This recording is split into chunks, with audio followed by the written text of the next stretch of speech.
Chapitre 19 de la vampire par Paul Féval.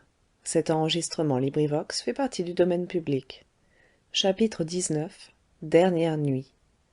Resté seul, monsieur le préfet prit une attitude méditative pour s'avouer sincèrement à lui-même que depuis l'invention de la police, jamais magistrat n'avait fait preuve d'une pareille perspicacité. Grâce à son talent et d'une seule pierre, il allait frapper 3 magnifiques coups, confisquer à son profit le succès de la vampire, révéler à Paris ébloui l'existence de la Ligue de la Vertu, et prendre au piège ce loup de Cadoudal. Triple gloire! Il regrettait, en se frottant les mains, qu'on ne pût faire un sous-empereur, car il se sentait digne d'un petit trône. Cependant, l'équipage de la comtesse Marcian Gregoryi attendait dans la rue Harlay-du-Palais.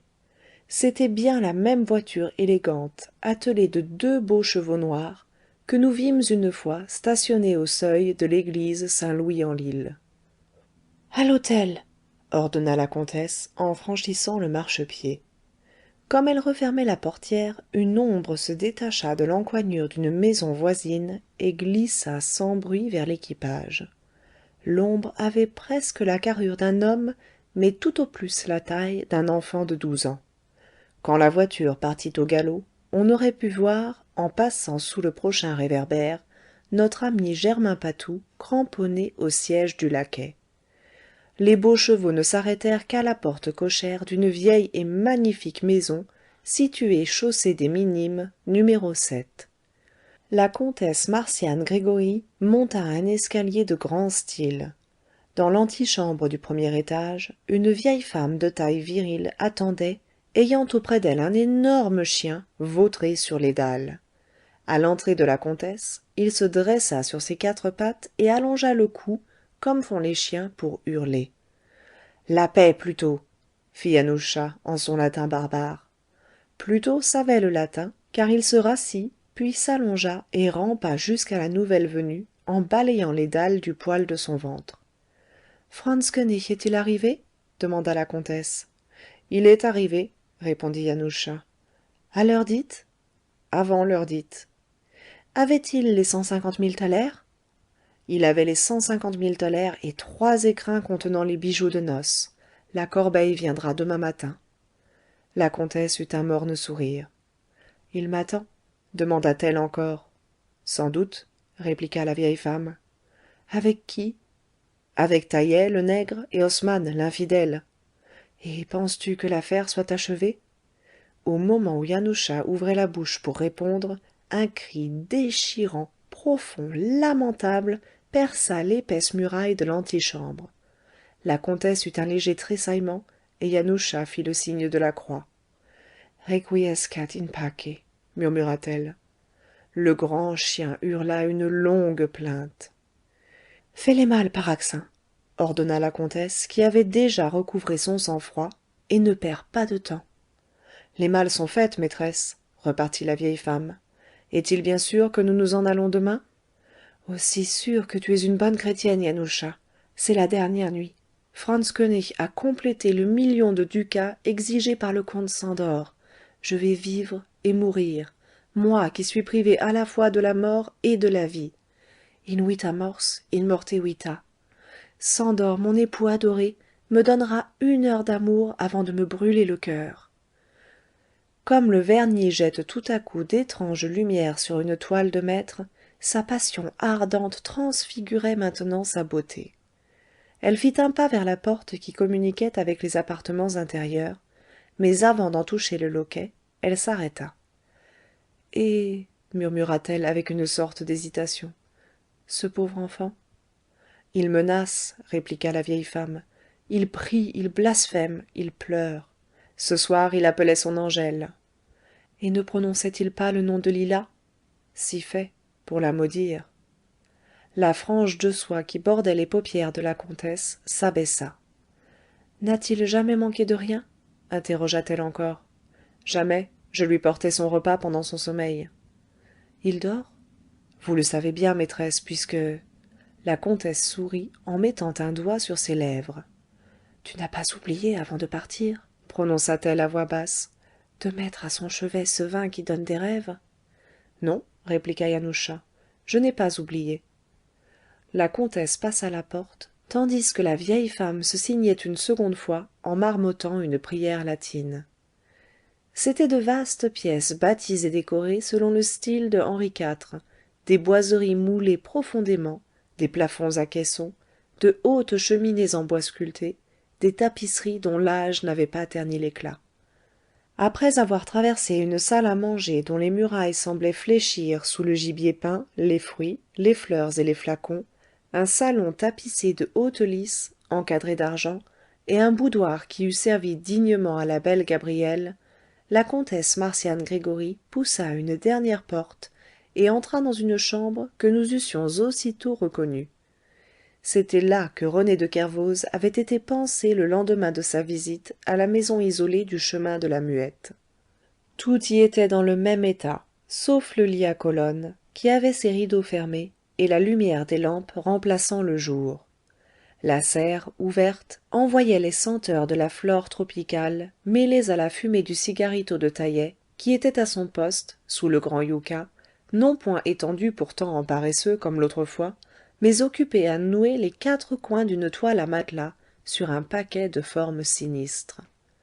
Le vent nocturne agitait au dehors les branches nues des arbres du jardin.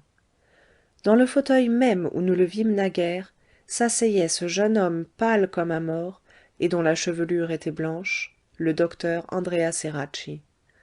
Depuis ce temps il avait maigri encore et ressemblait mieux à un fantôme. Sa tête livide s'appuyait entre ses deux mains. Le nègre fredonnait une chanson créole en achevant sa besogne. Victoire! S'écria la comtesse en passant le seuil. Cadoudal est avec nous et dans quelques heures tous nos frères seront vengés. Taïeh tira un rideau qui masqua l'intérieur de la serre. On entendit la caisse grincer en roulant sur les planches, puis la trappe s'ouvrir. Andréa Ceracchi avait relevé la tête. Tout ce qui lui restait de vie était dans ses yeux ardents. La comtesse lui serra la main et reprit. J'ai suivi votre conseil, Andréa. En livrant Cadoudal, nous gagnons quelques jours de sécurité. Qu'importe, si nous n'avons besoin que de quelques heures. Cadoudal vaut mieux que cela. Au lieu de le vendre, nous userons de lui, et demain, César égorgé sera au rang des dieux. Je veux frapper, dit Ceracchi d'une voix sombre. J'ai promis à mon frère de frapper. De l'autre côté du rideau, la trappe se referma avec un bruit sourd. Voilà le troisième parti avec les deux autres, s'écria le nègre. Et il releva le rideau pour entrer, disant moi aussi je veux frapper, j'ai promis à mon maître de frapper. Vous frapperez tous, ceux qui voudront frapper, s'écria la comtesse. Il y a dans cette gloire de la place pour 1000 poignards. Je hais l'homme bien plus que vous, puisque je l'admire et que je l'ai aimé à genoux. Je le hais comme l'impie abhorre Dieu. Moi aussi je veux frapper. Je ne l'ai promis à personne. Je me le suis juré à moi-même. Le docteur et le nègre baissèrent les yeux sous le foudroyant éclat de son regard. Quand vous êtes là, Addhéma, murmura Ceracchi, les doutes s'évanouissent et l'on est tenté de croire en vous. Le sang versé est comme un poids sur ma conscience, mais si mon frère est vengé, la joie guérira le remords. Que faut-il faire? Que faut-il faire? Répéta le nègre, en tendant à la comtesse un portefeuille et 3 écrins. La dernière goutte de sang innocent a coulé, répondit-elle, et tu as gardé tes mains pures, Andréa Ceracchi. C'est le partage qui fait la complicité. Tu es resté pauvre au milieu de tes frères enrichis.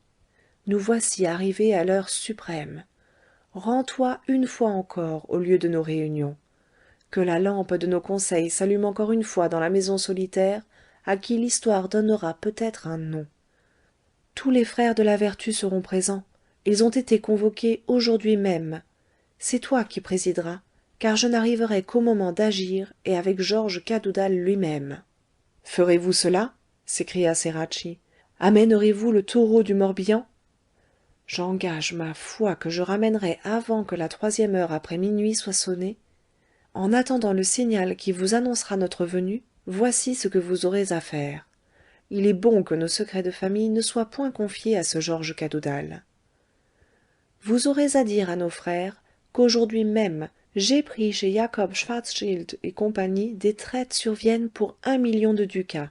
Si le démon familier qui veille au salut de ce Bonaparte le protège contre nos coups, le rendez-vous sera à Vienne. L'association n'aura perdu que son temps et son sang. Elle sera riche. Elle pourra recommencer. Si nous réussissons, au contraire, ceux d'entre nous qui veulent la liberté auront de quoi profiter de leur victoire pour élever à leur idole un trône si haut et si large qu'aucun tyran ne pourra plus l'escalader jamais. Qu'ils soient prêts, qu'ils aient confiance.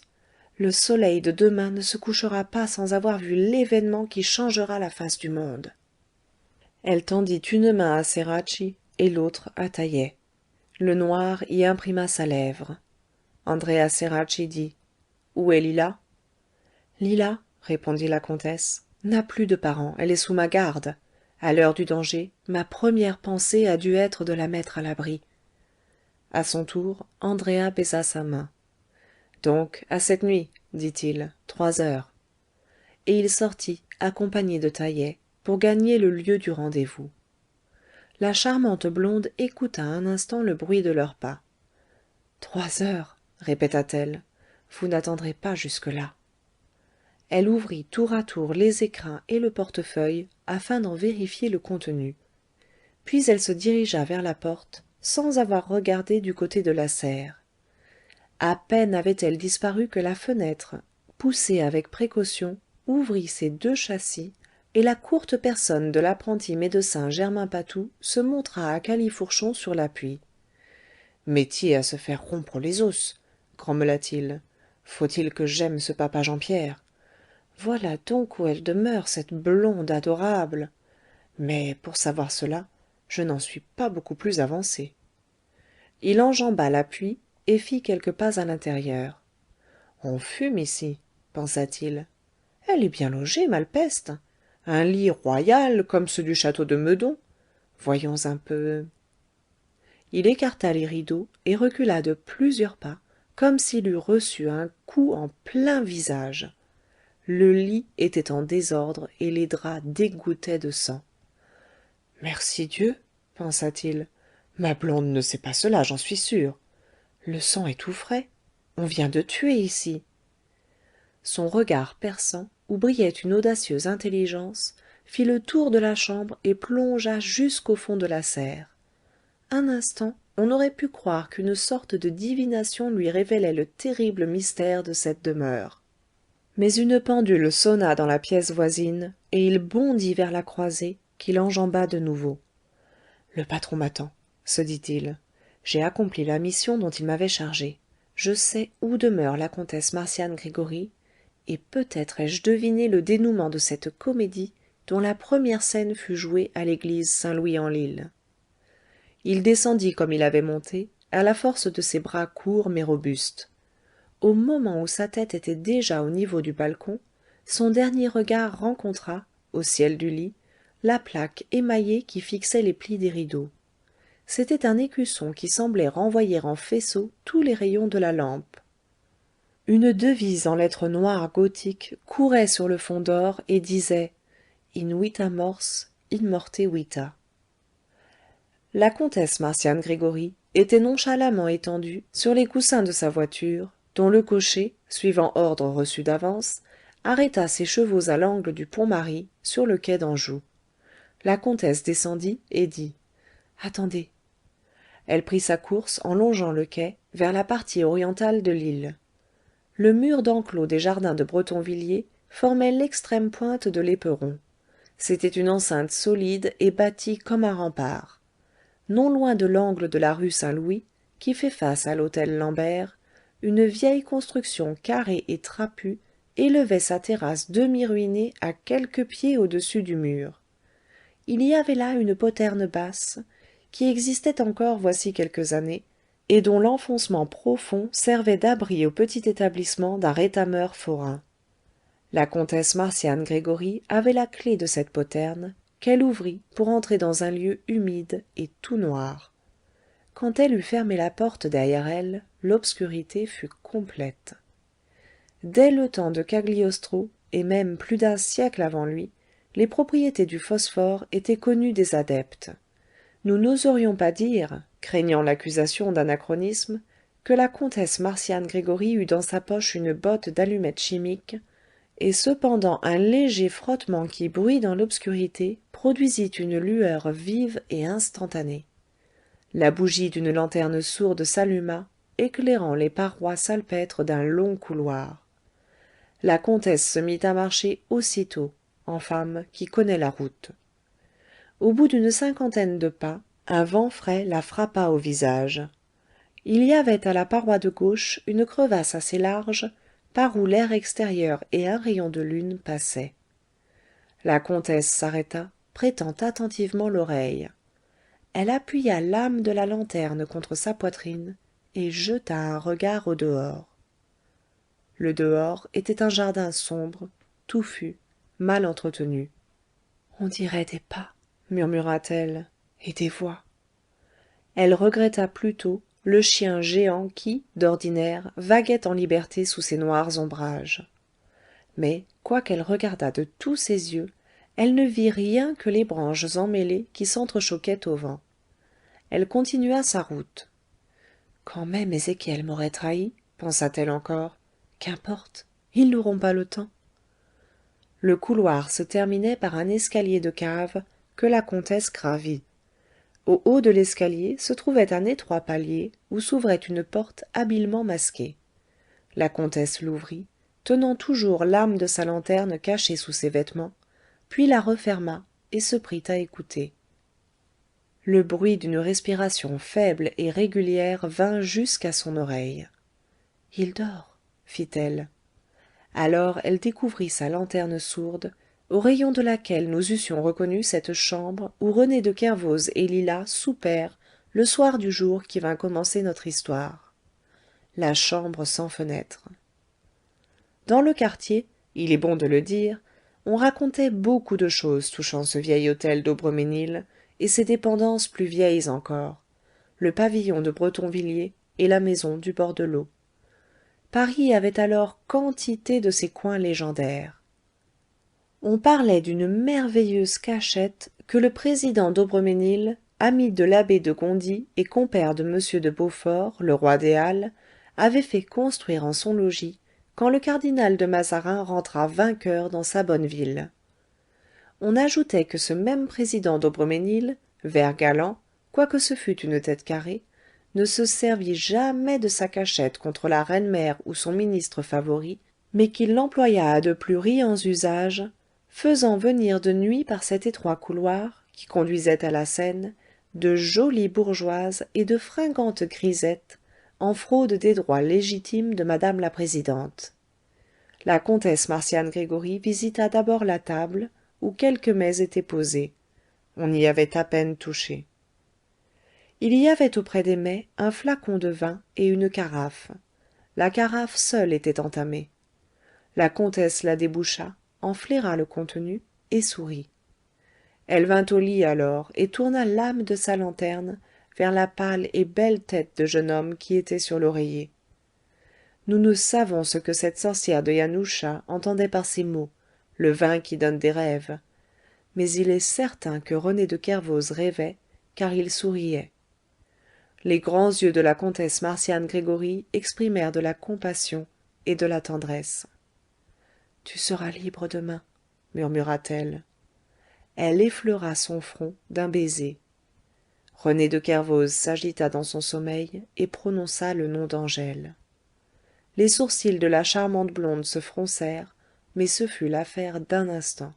« Je n'aime que le grand comte Szandor, » pensa-t-elle en redressant sa tête orgueilleuse. « Qu'importe un caprice de quelques heures. Ici n'est pas mon destin. » Elle éteignit sa lanterne, et la chambre fut plongée de nouveau dans la plus complète obscurité. Une voix s'éleva dans cette nuit, disant « René, je suis Lila. » René ne s'éveilla point. Et la voix se ravisa, disant cette fois avec des intonations plus douces qu'un chant « René, mon René, je suis Angèle. Passe ta main dans mes cheveux, et tu me reconnaîtras. » Les lèvres de René rendirent un murmure qui fut coupé par un baiser. Au dehors, la ville était muette. Au dedans, chose étrange, il y avait comme un écho confus de pas et de paroles chuchotées. Au bout d'une heure, la comtesse Marcian Gregoryi se leva en sursaut. Les pas avaient sonné dans la chambre voisine. Elle prêta l'oreille avidement, on n'entendait plus rien. Était-ce une illusion? La belle blonde regagna sans bruit la porte dérobée et sortit comme elle était entrée. Ce fut seulement dans le corridor qu'elle ralluma sa lanterne sourde. La lueur de la bougie éclaira un objet qu'elle tenait à la main, un ruban noir supportant une médaille d'argent de sainte-Anne d'Auray. La comtesse Marcian Gregoryi regagna à pied sa voiture qui l'attendait toujours à l'autre bout du quai d'Anjou, près du pont Marie. Il pouvait être alors 2 heures après minuit. Elle se dit: les frères de la vertu sont jugés. Rue Saint-Hyacinthe-Saint-Michel, ajouta-t-elle en s'adressant à son cocher. Au galop. Sa dernière pensée fut, en s'étendant sur les soyeux coussins: ce loup de Bretagne ne m'a rien fait, mais il me fallait mes passeports. Demain je dormirai dans mon lit. Rue Saint-Hyacinthe-Saint-Michel, la voiture s'arrêta devant une petite allée borgne. La comtesse frappa à la porte. On ne répondit pas. Elle fit descendre le cocher et lui ordonna de cogner avec le manche de son fouet, ce qu'il fit. Après 10 minutes d'attente, une fenêtre s'ouvrit à l'entresol, immédiatement au-dessus de la porte de l'allée. « À qui en avez-vous, bonnes gens ?» demanda la voix flûtée d'une grosse femme qui parut en déshabillé de nuit. « Je veux voir le citoyen Morinière, marchand de chevaux, » répondit la comtesse. « Ah » fit la voix flûtée, « c'est une dame. Madame, à ces heures-ci, on n'achète pas de chevaux. »« Alors, le citoyen Morinière est ici ?»« Entendons-nous, il y demeure quand il vient à Paris, ce cher homme. Mais présentement, il traite une affaire de percheron dans le pays de la Loupe, au-delà de Chartres. Revenez dans 8 jours, et à belle heure. » La fenêtre de l'entresol se referma. « Cognez !» ordonna la comtesse à son cocher. Le cocher cogna si fort et si dru qu'au bout de 3 minutes la croisée de l'entresol s'ouvrit de nouveau. « De par tous les diables !» dit la voix de la grosse femme, qui déjà n'était plus si flûtée. « Voulez-vous nous laisser dormir, oui ou non, mes bonnes gens ?»« Je veux voir le citoyen Morinière, » répondit la comtesse. « Puisqu'il n'est pas ici !»« Je crois qu'il est ici. »« Alors je mens, foi de Dieu !»« Oui, vous mentez, monsieur Morinière. » La grosse femme recula, et l'on entendit le bruit sec de la batterie d'un pistolet. « Femme !» gronda une voix qui n'était plus flûtée du tout, « dis ton nom et ce que tu veux. »« Je veux vous parler d'une affaire de vie et de mort, » répondit la comtesse. « Je suis Angèle Lenoir, fille de madame Sévérin du Châtelet et fiancée de votre neveu René de Kervoz. » Une sourde exclamation l'interrompit. Elle acheva. « Je viens de la part de votre neveu, qui est en prison à cause de vous, et j'apporte pour gage la médaille de Sainte-Anne d'Auray que sa mère, votre sœur, lui passa au cou le jour où il quitta le pays de Bretagne. » Pour la seconde fois, la fenêtre de l'entresol se ferma, mais presque aussitôt après, la porte même de l'allée borgne s'ouvrit. « Entrez !» fut-il dit. La comtesse obéit, sans hésiter. Dans l'obscurité soudaine qui se fit après la clôture de la porte, la voix reprit avec un tremblement de colère. « Vous jouez gros jeu, belle dame. Je connais la fiancée de mon neveu. Vous n'êtes pas Angèle Sévérin. »« Je suis, » répliqua bravement la comtesse, « Costanza Ceracchi, la belle-sœur du statuaire Giuseppe, mort sur l'échafaud. »« Ah, ah !» fit la voix, « un hardi coquin, quoique le poignard soit l'arme des lâches. Foi de Dieu, moi, je n'ai que mon épée. Mais comment connaissez-vous mon neveu ? » « Montons, » dit la comtesse. On lui prit la main et on lui fit gravir un escalier roide comme une échelle, au haut duquel était une chambre éclairée par une veilleuse de nuit. Elle entra dans cette chambre. Son compagnon, qui était la grosse femme de la fenêtre, et qui, vu de près, avait la joue toute bleue de barbe, répéta: « D'où connaissez-vous mon neveu ? » La comtesse tira de son sein la médaille de Sainte-Anne d'Auray, qu'elle tendit à la femme barbue, en disant: « Monsieur de Cadoudal, votre neveu m'aime. »« Foi de Dieu !» s'écria Cadoudal, car c'était lui en personne. « Est-ce que je ne suis pas mieux déguisé que cela ? l'enfant a raison, car vous êtes jolie comme un coeur, ma commère, et j'avais bien entendu dire déjà qu'il faisait ses fredaines. Mais que parliez-vous de prison? Monsieur de cadoudal, reprit la fausse belle-sœur de giuseppe ceracchi, j'aime votre neveu. Il en vaut bien la peine, foi de dieu. Je suis venue parce que René de Kervoz est en danger de mort. Celle qui l'a trahi s'est vengée de lui. Angèle, murmura Georges, qui pâlit. Mais alors, moi-même, car Angèle savait ce qu'ignoraient son père et sa mère. Asseyons-nous et causons, monsieur de cadoudal, l'interrompit gravement la comtesse marcian gregoryi. Je n'ai pas trop de toute une nuit pour vous dire ce que vous pouvez espérer désormais et ce que vous devez craindre. Il y a un lien entre vous et la sœur de ceracchi, c'est la haine. Quand le jour va paraître, vous saurez si vous devez frapper ou fuir. Fuir, s'écria cadoudal. Jamais. Alors vous frapperez? Foi de dieu, belle dame, répondit cadoudal en riant et en s'asseyant près d'elle. À la bonne heure. Vous parlez d'or. Donnez-moi seulement le moyen d'aller chercher le corse au milieu de sa garde consulaire, et par sainte Anne d'Auray, je vous jure qu'il ne sera jamais empereur. Fin du chapitre 19. Enregistré par Nadine Ekerd-Boulet à Copenhague en avril 2011.